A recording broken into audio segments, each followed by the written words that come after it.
विद्यार्थ्यांनो नमस्कार. करायला लागा म्हणजे तुम्हाला कळून येईल तुमच्यात किती प्रचंड सामर्थ्य आहे ते. फक्त एक पाऊल उचलण्याची गरज असते आणि नेहमीप्रमाणे हाच विश्वास, हीच सकारात्मकता घेऊन आजच्या तासिकेला आपण सुरुवात करतो आहोत. आज आपण अभ्यासणार आहोत ते म्हणजे उपयोगितेच्या दोन प्रमुख संकल्पना. ते म्हणजे एकूण उपयोगिता आणि सीमांत उपयोगिता. आपण मागच्या तासिकेला उपयोगिता म्हणजे काय, उपयोगितेची वैशिष्ट्य आणि उपयोगितेचे प्रकार अभ्यासलेले आहेत. उपयोगिता या पाठामध्ये उपभोक्त्याचं वर्तन आपण अभ्यासतो आहोत, ज्याला आपण उपयोगिता विश्लेषण असं म्हणतो. प्रकरण दुसरं आणि पाठाचं नाव होतं उपयोगिता विश्लेषण. आपण याच्यामध्ये कन्सेप्ट शिकलेली आहे. मी पूर्व ज्ञान जागृत करते जेणेकरून पुढचा भाग शिकत असताना आपल्याला थोडंसं सोयीस्कर होईल. उपयोगिता याचा अर्थ आपण शिकलेला आहे तो म्हणजे मानवी गरज भागवण्याची शक्ती किंवा क्षमता ज्या वस्तू आणि सेवेमध्ये असते त्याला उपयोगिता असं म्हटलं जातं. आणि या उपयोगितेची साधारणपणे 8 वैशिष्ट्ये आपण अभ्यासलेली आहेत. त्याची काही साधी उदाहरणं सुद्धा आपण अभ्यासलेली आहेत. बघा, आठवतात का? एक म्हणजे ती सापेक्ष संकल्पना आहे. दुसरं वैशिष्ट्य त्याचं होतं ती म्हणजे ही स्थलकाल सापेक्ष व्यक्तिनिष्ठ संकल्पना म्हणजे सापेक्ष संकल्पना. दुसरं वैशिष्ट्य व्यक्तिनिष्ठ संकल्पना. तिसरं वैशिष्ट्य आपण अभ्यासलेलं आहे ते म्हणजे नैतिकदृष्ट्या ती तटस्थ असते.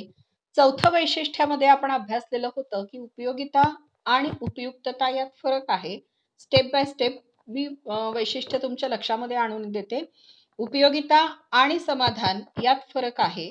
उपयोगिता आणि आनंद यात फरक आहे. उपयोगिता ही बहुपर्यायी आहे आणि ती गरजेच्या तीव्रतेवर अवलंबून असते.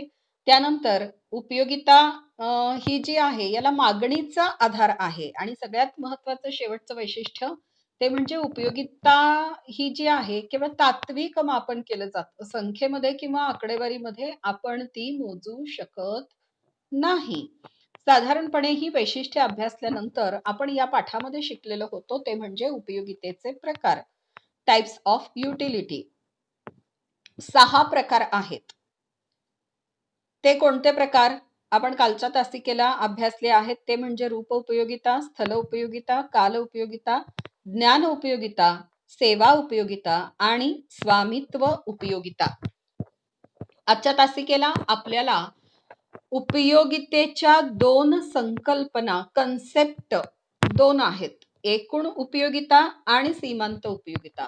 बहुतांश वेळेला आपला गोंधळ होतो, आपण उपयोगितेचे प्रकार आणि उपयोगितेच्या संकल्पना एकत्र करतो.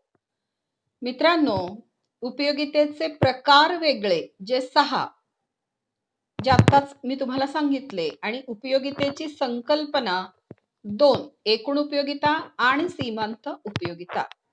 मग आता आपण पहिल्या एकूण उपयोगिता म्हणजे काय त्याचा अर्थ लक्षात घेऊया.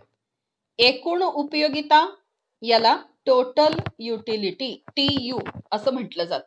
TU शॉर्ट फॉर्म मध्ये. टोटल युटिलिटी म्हणजे काय? एकूण उपयोगिता म्हणजे उपभोक्ता ज्या वेळेला वस्तूंच्या नगांचा उपभोग घेतो त्या प्रत्येक नगापासून मिळालेल्या उपयोगितेची बेरीज त्याला एकूण उपयोगिता असं म्हणायचं.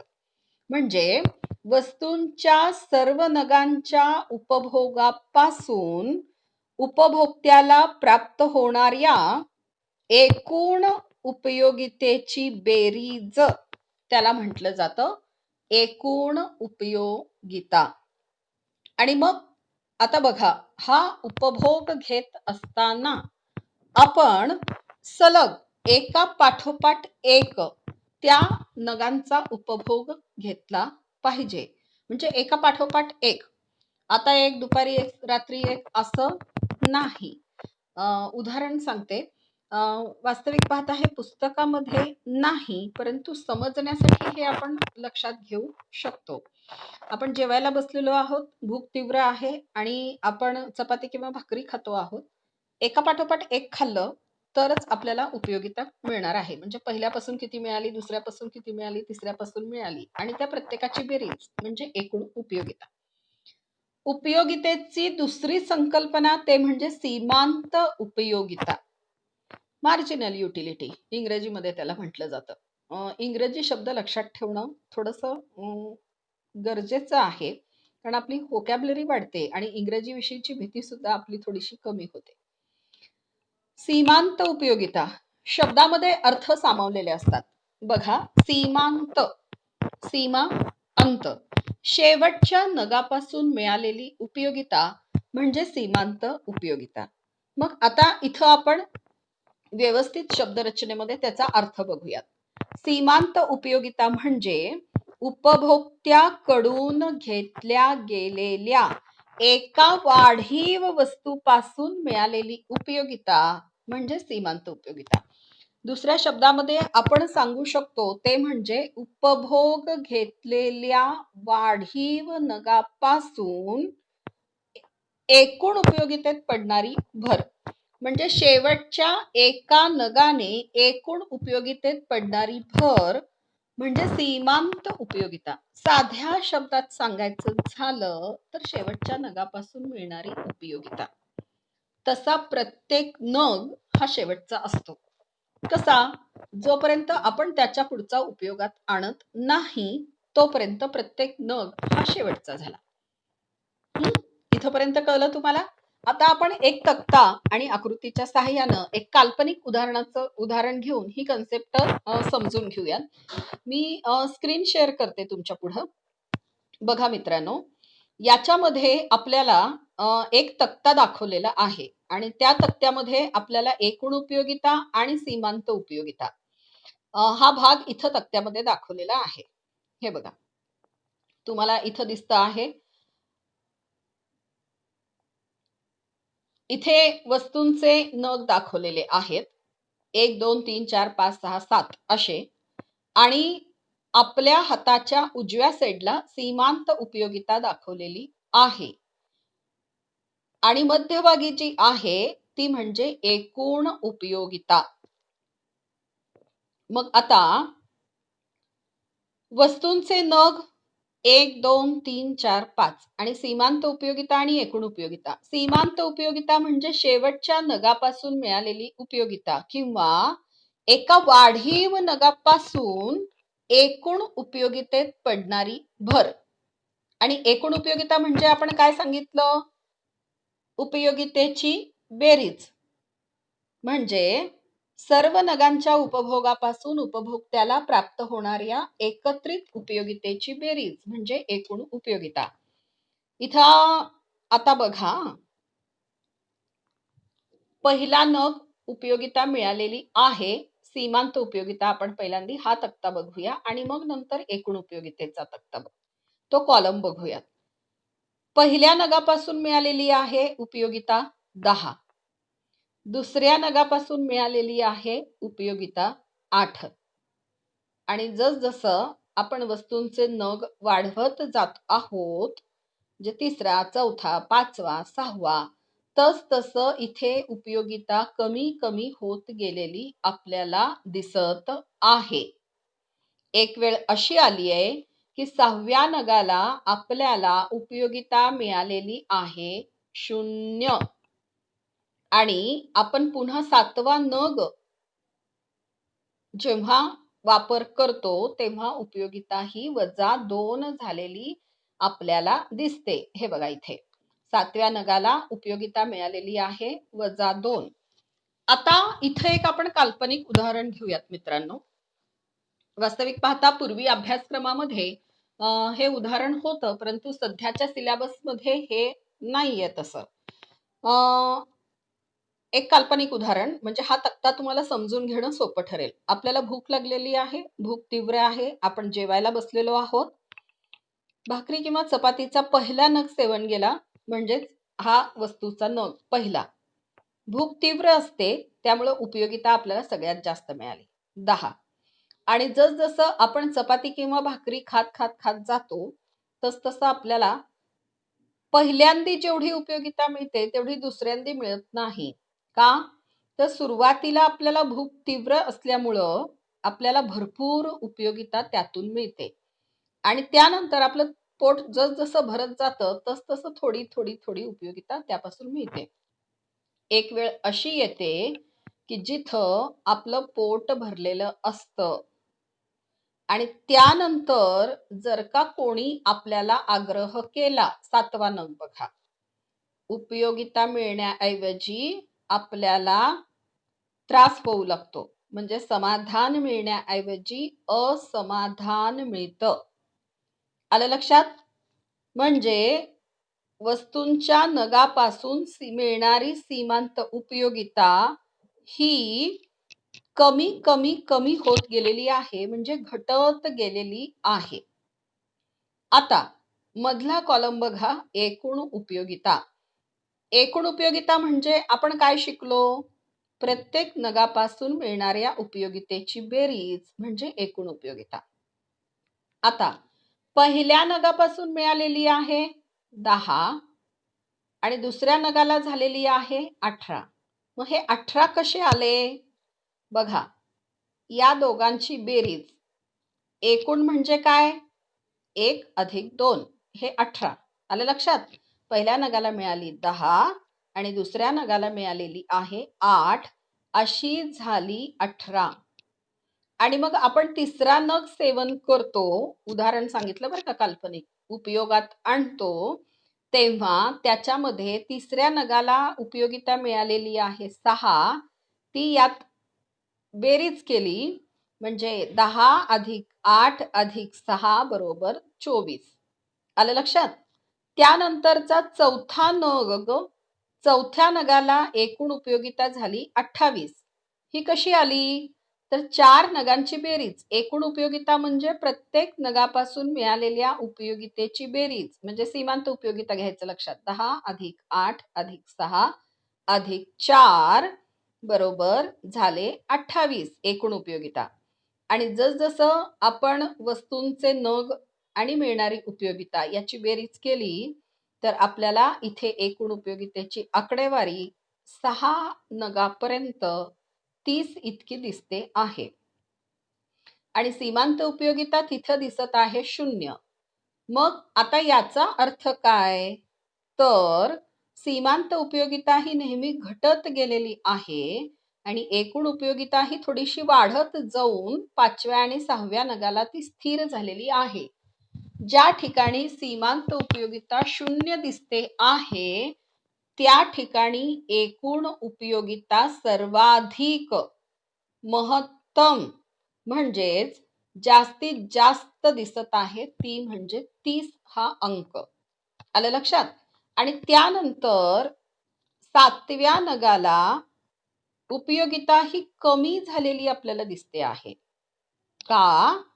तर सीमांत उपयोगिता ही -2 मिळालेली आहे. बघा, मघाशी मी तुम्हाला उदाहरण दिलेलं होतं, आपण जेवायला बसलो आहोत आणि एका मागोमाग एक आपण चपाती किंवा भाकरी हे नग सेवन केले. एक वेळ अशी आली जिथे आपलं पोट भरलं म्हणजे 0 उपयोगिता. आलं लक्षात? आणि त्यानंतर कुणीतरी आग्रह केल्यानंतर आपल्याला समाधानाऐवजी असमाधान होतं आणि ते अन्न पचण्याऐवजी अपचन होतं म्हणजे -2. आलं लक्षात? उपयोगिता मिळत नाही आपल्याला त्याच्यातून. हे काल्पनिक उदाहरण लक्षात ठेवलं की हा तक्ता तुम्हाला लक्षात येतो. मग आता याच्यावरून आपण एक आकृती काढू शकतो. मग आता ही आकृती काढत असताना आता आपण ती कशी काढायची आहे? तर इथे आपल्याला व्हाईट बोर्डवर लगेच काढणं शक्य नाहीये. तर पुस्तकातली आकृती आपण समोर घेऊयात आणि त्या माध्यमातून समजून घेऊयात. मी स्क्रीन शेअर करते तुमच्या समोर. हे बघा, इथे अक्ष जो आहे हा खालचा अक्ष जो मी पेननी दाखवलेला आहे.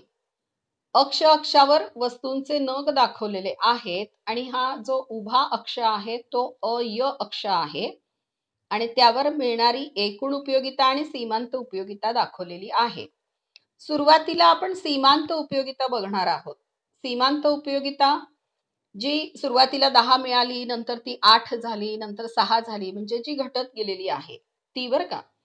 मग पहिल्या नगापासून मिळालेली सीमांत उपयोगिता 10 बिंदूच्या साहाय्याने दाखवली. दुसऱ्या नगापासून सीमांत उपयोगिता मिळाली ती म्हणजे 8 बिंदूच्या साहाय्याने दाखवली. तिसऱ्या नगापासून उपयोगिता मिळाली ती म्हणजे 6, ती पुन्हा बिंदूच्या साहाय्याने दाखवलेली आहे. प्रत्येक नगापासून मिळालेली उपयोगिता ही बिंदूंच्या साहाय्याने दाखवली आणि ते बिंदू एकत्रित जोडले तर आपल्याला एक वक्र दिसतो आहे. आपल्याला 6व्या नगाला उपयोगिता सीमांत जी होती ती 0 निघालेली होती. त्यामुळं ते जे आहे ते अक्षावरच तो बिंदू आलेला आपल्याला दिसतो आहे. आणि त्यानंतर -2 ही जी उपयोगिता आहे ती अक्षाच्या खाली दाखवलेली आहे. तुम्हाला समोर स्क्रीनवर 6 आणि 7 अंक जो अक्षावर दिसतो आहे, तिथे एक काळा त्रिकोण दिसतो आहे बघा. दिसला इथं? आणि ते जे आहे उपयोगिता ऋण झाल्यामुळं ती अक्षाच्या खालच्या साईडला दाखवलेली आहे. आलं लक्षात? -2 आणि त्यामुळं सीमांत उपयोगितेचा हा जो वक्र आहे तो खालच्या साईडने आलेला आपल्याला दिसतो आहे. कारण सीमांत उपयोगिता ही नेहमी घटत जाणारी म्हणजेच कमी होणारी असते.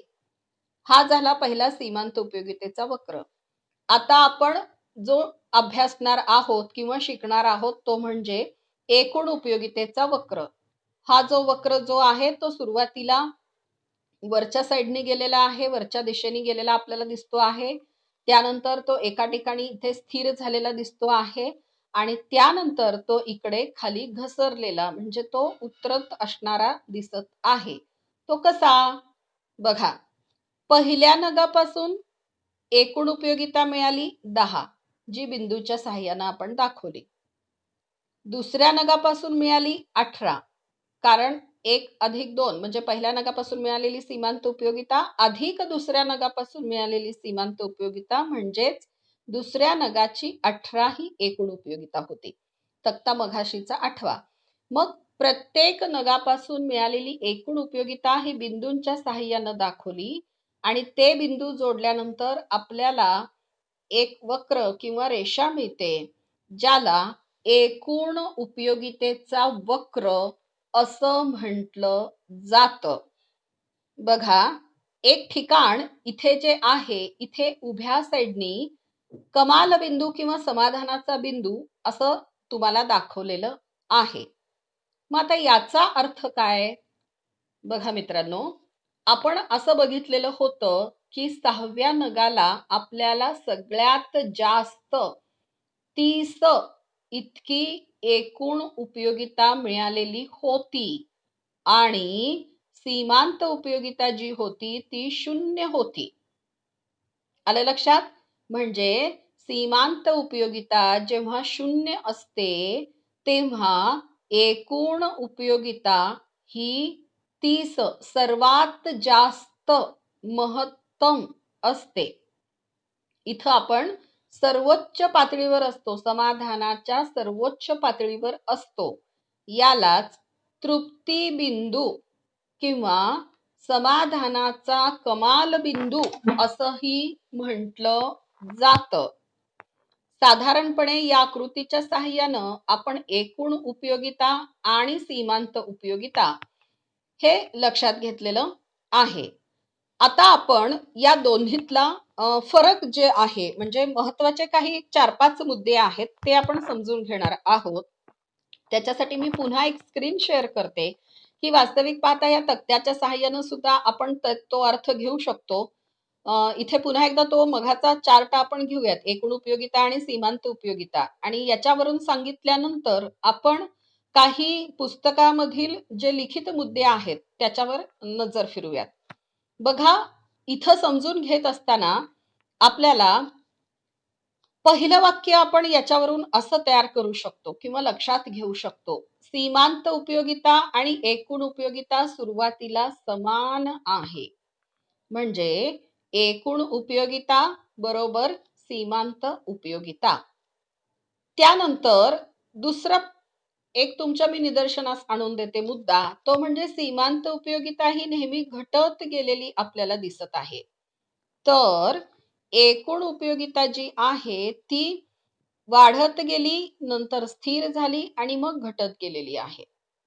म्हणजे एकूण उपयोगिता जी आहे ती घटत्या दराने वाढते. हा मुद्दा आपण इथं लक्षात घेऊ शकतो. त्यानंतर तिसरा मुद्दा तुम्हाला मी इथे या तक्त्यामध्येच दाखवते आहे बघा. जेव्हा एकूण उपयोगिता सर्वाधिक आहे तेव्हा सीमांत उपयोगिता 0 आहे.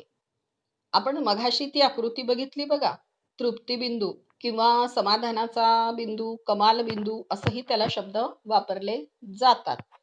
ज्या वेळेला सीमांत उपयोगिता 0 असते त्यावेळेला एकूण उपयोगिता सर्वाधिक असते.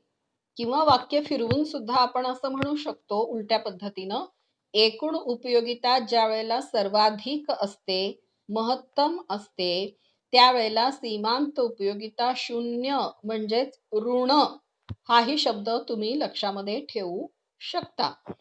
त्यानंतरचा पुढचा मुद्दा आपल्याला सांगता येतो तो म्हणजे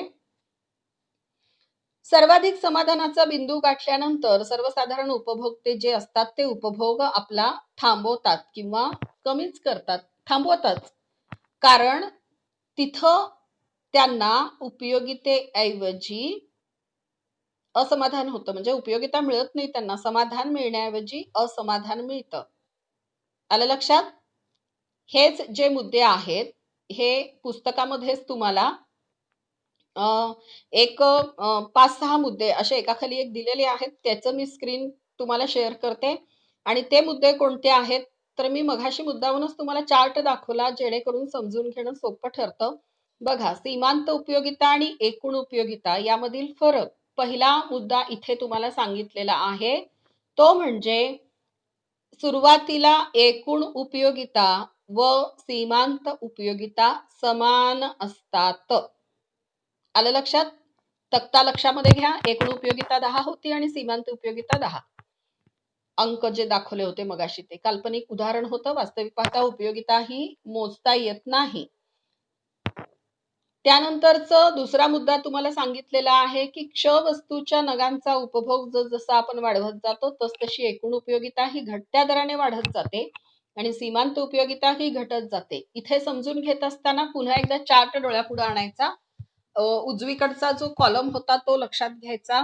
तो म्हणजे सीमांत उपयोगिता ही नेहमी घटत गेलेली आहे आणि मधला जो कॉलम आहे एकूण उपयोगिता जी आहे ती आपल्याला घटत्या दराने वाढत गेलेली आहे.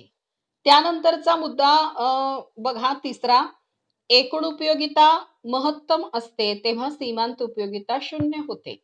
बघा, एकूण उपयोगिता 30 होती आणि सीमांत उपयोगिता 0 होती. आपण त्याला तृप्ती बिंदू किंवा सर्वाधिक समाधानाचा बिंदू असंही म्हटलेलं होतं. त्यानंतरचा चौथा मुद्दा इथं तुम्हाला त्याच्यावरनं सांगितलेला आहे, फरक लक्षात आणून दिलेला आहे, तो म्हणजे जेव्हा एकूण उपयोगिता घटते तेव्हा सीमांत उपयोगिता ऋण होते. तक्ता पुन्हा एकदा लक्षापुढे आणा, तुम्ही लक्षामध्ये आणा, डोळ्यासमोर आणा. 7वा नग, सीमांत उपयोगिता -2 आणि एकूण उपयोगिता ही 28, 30 वरून 28 झाली म्हणजे कमी झालेली आपल्याला दिसते. आणि बघा इथं तुम्हाला 5वा मुद्दा जो सांगितलेला आहे फरक, सर्वाधिक समाधानाचा बिंदू गाठल्यानंतर उपभोक्ता वस्तूंचा उपभोग घेण्याचं थांबवतो. बघा, मी मगाशी तुम्हाला एक आपण उदाहरण सांगितलं होतं काल्पनिक. आपण जेवायला बसलो आणि जेवायला बसल्यानंतर एका पाठोपाठ एक सेवन करतो भाकरी किंवा चपातीचं आणि एक वेळ अशी येते की आपलं पोट भरतं आणि पोट भरल्यानंतर आपण थांबतो म्हणजे उपभोग घेण्याचं थांबतो. कारण तिथं आपल्याला सर्वाधिक समाधान मिळालेलं असतं आणि त्यानंतर आपण कितीही काही जरी खाल्लं तरी सुद्धा उपयोगितेत भर पडत नाही. बरोबर आहे? आणि शेवटचा इथे 6वा फरक तुमच्या लक्षामध्ये आणलेला आहे तो म्हणजे सर्वाधिक समाधानाच्या तृप्तीच्या बिंदूनंतर समाधानाचे रूपांतर असमाधानामध्ये होते.